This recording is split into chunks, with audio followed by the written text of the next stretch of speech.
Hello everyone, and welcome to The Feels. I'd like to thank this episode's co-sponsors, Cooley Vaporizers and Robust Cannabis. My guest today has a PhD in chemistry and is dedicated to increasing the scientific community's knowledge of cannabinoids and their many uses. Currently, she is the Chief Science Officer of Mana Supply Company. Please welcome Dr. Stephanie Cernicek. Doc, thanks so much for being on the show. She was supposed to be on last season. We weren't able to make it work. I'm so glad we were able to make it work this season. I am happy to be here. I'm so excited. All right, let's dive in. How many hats do you have to wear as a Chief Science Officer? All of them. It's a lot of hats. At that level, especially in a startup, it's not just one thing that I do. So usually it's logistics, cost of goods, employee, handling employees. It's all sorts of stuff. All the way through HR? All the way through HR. When it's a small company, everyone wears multiple hats. So everything, planning, transportation, planning, production runs. What's your favorite hat to wear? Nap time hat. No, I really like doing some of the analytics side stuff. So we're regularly looking at what's selling in the state, regardless of just our brands. We look at all of the brands, then targeting where we need to be. Mm-hmm. What kind of extraction methods are being used at Mana? Right now, we're not extracting. Not extracting at all? Are there any plans in the future to be extracting? We will be extracting probably 2 or 3 weeks with hydrocarbon extraction. Why hydrocarbon over, say, carbon dioxide or other methods? Hydrocarbon is one of the most efficient methods. It's a cheaper method, but it's really fast, it's easy to do, and it's extremely versatile. So if in the future we increase our product lines, that's the way to go. Versatile how? Meaning it gives you a broader range of cannabinoids and terpenes to extract? It can, depending on if you're using propane, butane, what sort of blend you're using. But also a large variety of end products. So I could take it, extract really fast, make just crude oil, and then distill that, and that can go into products like gummies. Or if I want to make really great shatter, diamonds, live resin, that's where I need hydrocarbon. Doctor, do you think there's a stigma to overcome with products that have trace amounts of solvents in them? Maybe a little bit. Right now, most states, the limits for how much solvent can be in a product are rather low. So if you saw a product that was extracted with hydrocarbons, it's not going to have much in terms of residual solvents. If you think about it, if you grilled like a steak on a propane grill, that's going to have more propane in it than anything you would buy in the cannabis industry. Great analogy. Yeah. And hopefully you're not worried about your steak. But it's perhaps education, and marketing to sort of spread that. Does the education about that fall upon the companies that produce these products or on bud tenders that sell them, or a combination of both? Usually it's the bud tenders that sell them. On my side, I want to make sure that anybody I sell to does know what products we have, how they're made. Any questions they ever have, we're always open to answering them. But at the end of the day, the person giving it to the consumer or the patient, that's the bud tender. Can you take us through one of the products that you make at Mana, sort of step by step? Let's start with the Kosmik gummies. Yeah. So Kosmik gummies, those are a pectin-based gummy. So first thing we do is get a little bit of water, get our distillate all melted down into the water. We add an emulsifier to it. That helps us get that THC fully mixed into the water.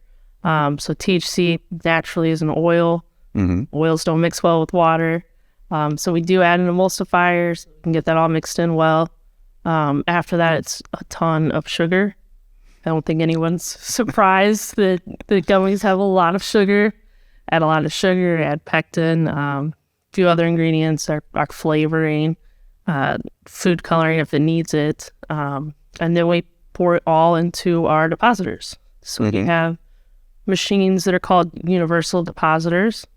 We set those machines based off of which product we're making. So our black holes are a lot bigger than our regular blasters. So those have different product settings on the machine. But then we just use that machine to shoot everything out, fill all of our molds, let it cure so that it's a solid gummy. That only takes about 15 minutes or so. After that, it gets sugared. So we have a big, think like a concrete mixing machine. We throw all the gummies in there with the sugars and anything else it needs. Then we let all the gummies sit overnight to cure. And the sugar coating is to prevent them from sticking inside the bag? Yep. And flavor. We can always use more sugar. You can't get too much sugar these days. While we're speaking about edibles and sugar, do you think there's ever in Mana's cards the chance of making a savory edible? No. Do you think there's a specific reason for that? Is sugared edibles just too popular or too easy to make? The closest thing that we'll probably have is our MiDose line. So that's a line that the intent is it's, microdosing so people can find exactly how many milligrams is right for them. So these are the MiDose dissolvable tablets. Yep. So those tablets, they're not super high in sugar. I wouldn't call them savory. Think like a mint that melts in your mouth. Mm-hmm. Okay.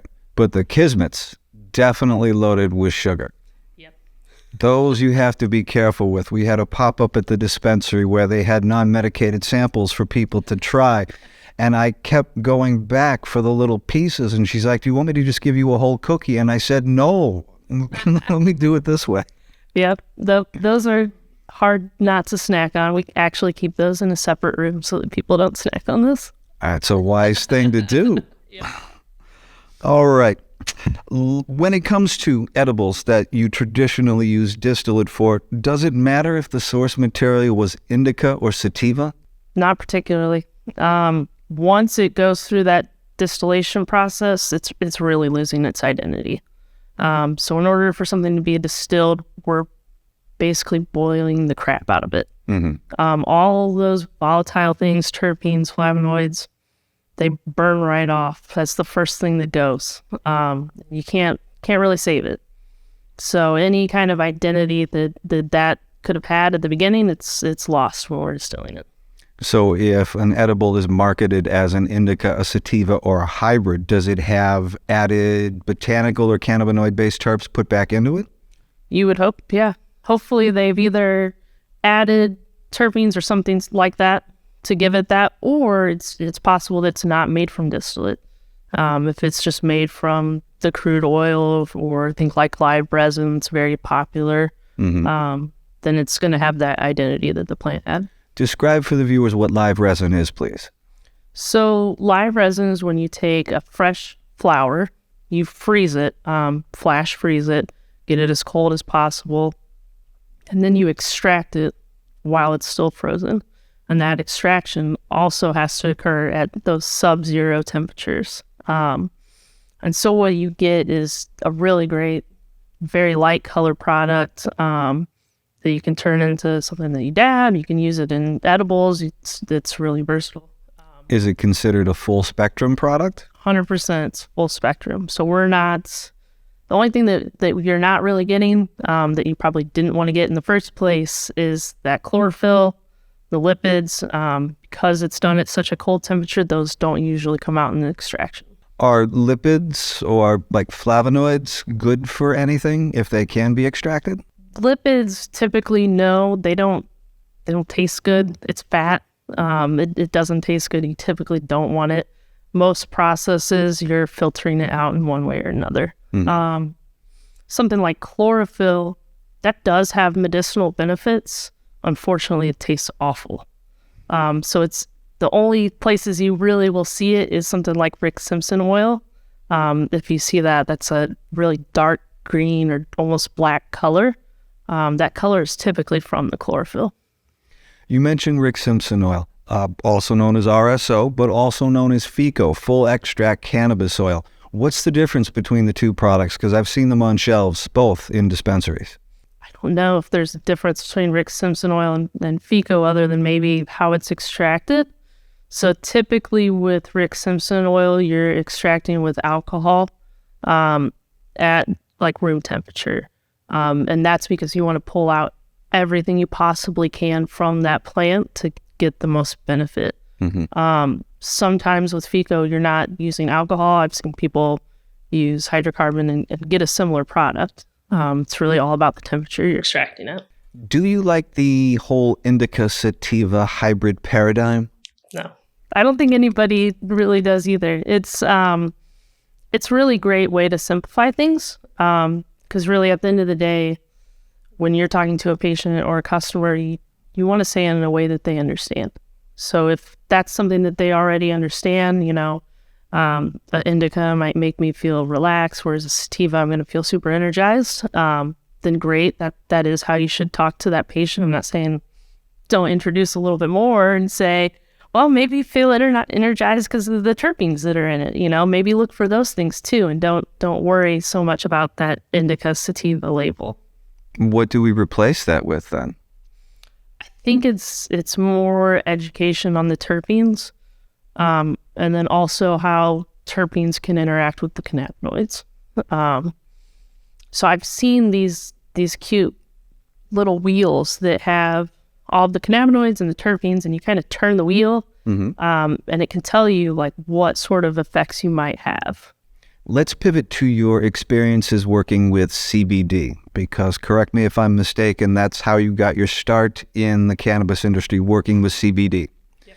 Is there a difference in formulating products that are CBD dominant based upon products that are THC dominant? There is a little bit, yeah. So CBD and THC, they have very different consistencies. I know it's similar, but CBD is a lot stickier. It's not going to eventually turn into like shatter like THC can. And so when you're thinking about products, you do have to think about the consistency a little bit. You've got to think about how long it might take to get it homogenized into a final product. Those are usually the really big things. It shows up a lot with vape pens, for example. So with CBD, anything over maybe 80% CBD, it's going to crystallize unless you do a little bit of work to it. That's when you need to maybe have different ratios of CBD and CBDA in there so that it's not crystallizing. Is CBDA less sticky than regular CBD?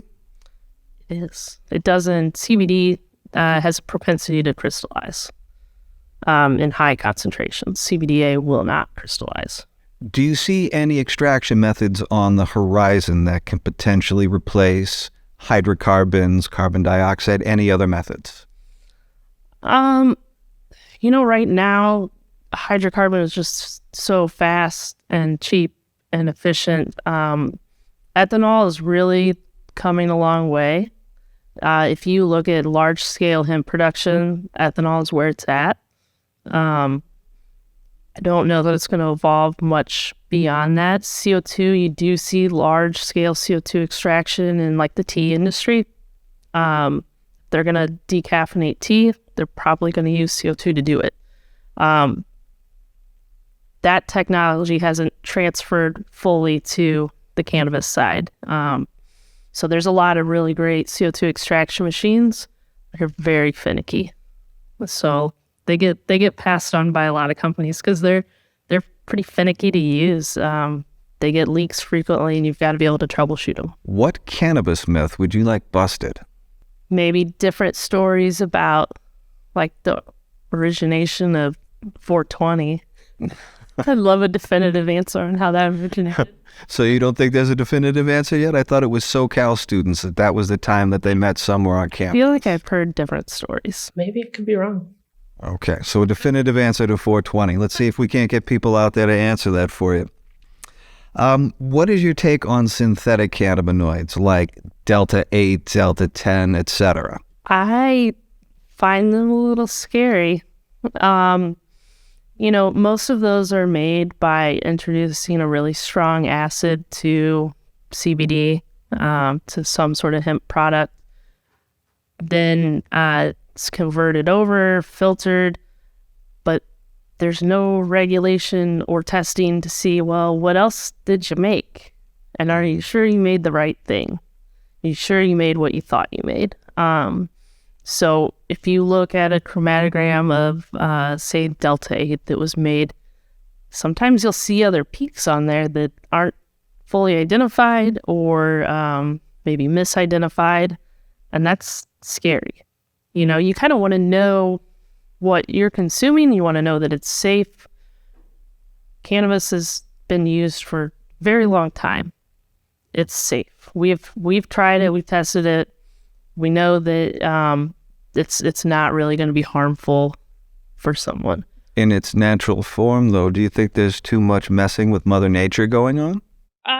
As a chemist? No, that's kind of our process, but with a lot of these sort of, I guess, synthetic ones, it's worrisome because we don't have a good, safe route to test it and make sure it's safe.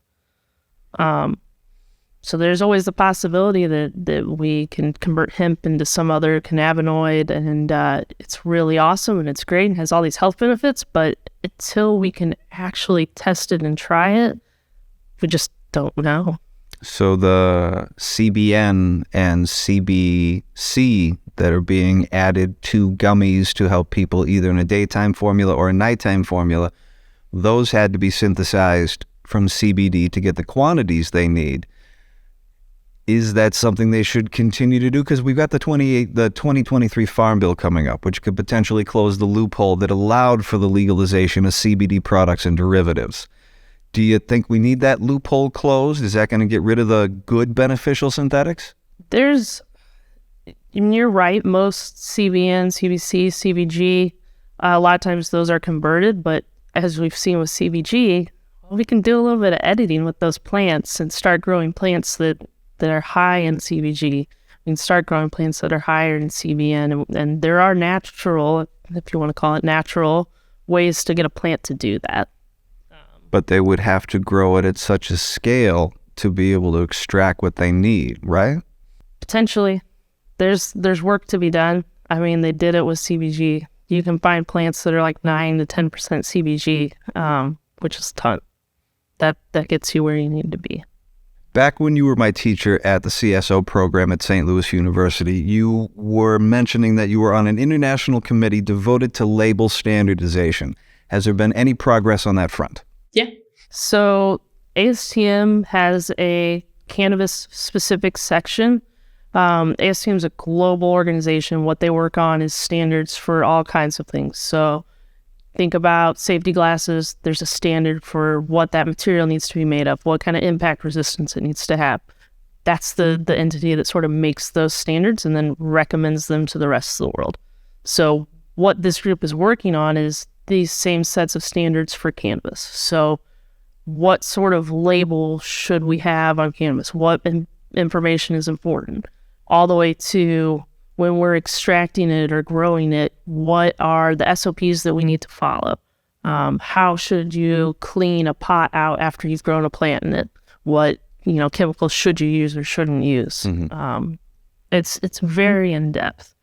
So they have completed a few things. They've completed a section on how you should dispose of waste from like the extraction process. They've completed a section on labeling, how it should be labeled, what type of symbols should be on it so that it's easily identified. What information do you feel should be on the label? I think it's important that you say the ingredients, that you're not trying to hide those ingredients in any way. So don't just say that you threw terpenes in there. Tell me which terpenes you put in there. Mm-hmm. I think that you should say how much potency is, so how much THC, how much CBD. I'd like to have who tested it written on there. We don't require that in Missouri. Mm-hmm. But I kind of want to know that at the end of the day, like, who's responsible? So that you can research the lab that's providing the COA? Yep. I want to know, obviously, who made the product. I want to know when it's going to expire by, all those sorts of things. Would you rather see cannabinoids listed in milligrams per gram, percentages? Do you want to see total THC, THCA versus THC? Depends on the product, right? So for whatever reason, people understand it differently for different products. So a gummy, you definitely want to see it in, say, milligrams per gummy. I think that's easier for the person consuming it to understand. But like flour, that always different. Yeah, I want to know a percent on that. I want to know if I have a gram of flour, what percent of that is THC. If you had a piece of advice to give to someone consuming one of your edible products, what would it be?